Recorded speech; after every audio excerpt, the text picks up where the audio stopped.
everyone. I am Aanand from BCA AKU 4th Sem Batch 1. Today I explain about the ER diagram.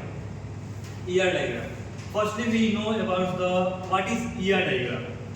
ER diagram. The ER diagram stands for an entity relationship model. It is a high-level data model. This model is used to define the data elements and relationship for a specified system. It develops a conceptual design for the database. It also develops a very simple and easy to design view of data. There are many attributes in ER model. Firstly, we know we can take an example to understood about the ER model. This is an example of ER model. There is a student is an entity, and the name, address, and age and ID is a attributes of this entity. This is an ER model of a student database.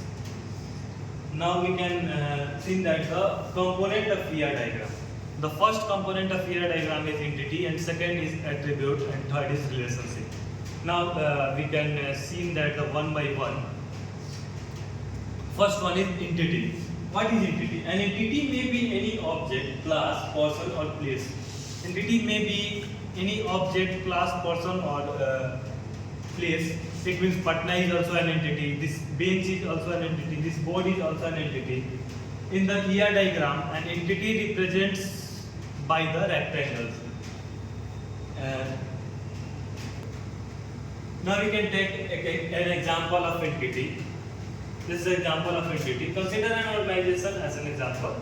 The manager, product, employee, department, etc. can be taken as entity. Employee, department, works for. It means employee and department is an entity, but employee works for department. Now we can see that what is attribute. The attributes is used for the describe the property of an entity. And in the attributes, eclipse is used to represent an attribute. We can also take an example of attribute like this. This is entity. We know that the student is entity, but ID, phone number, age, name, this like of keys are attributes.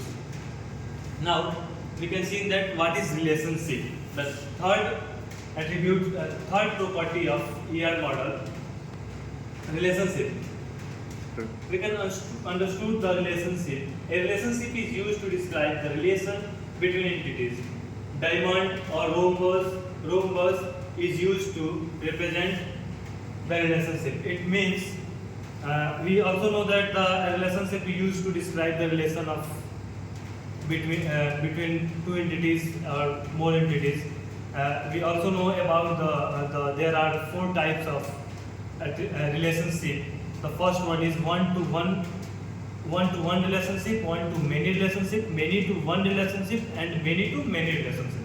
This is all about the ER model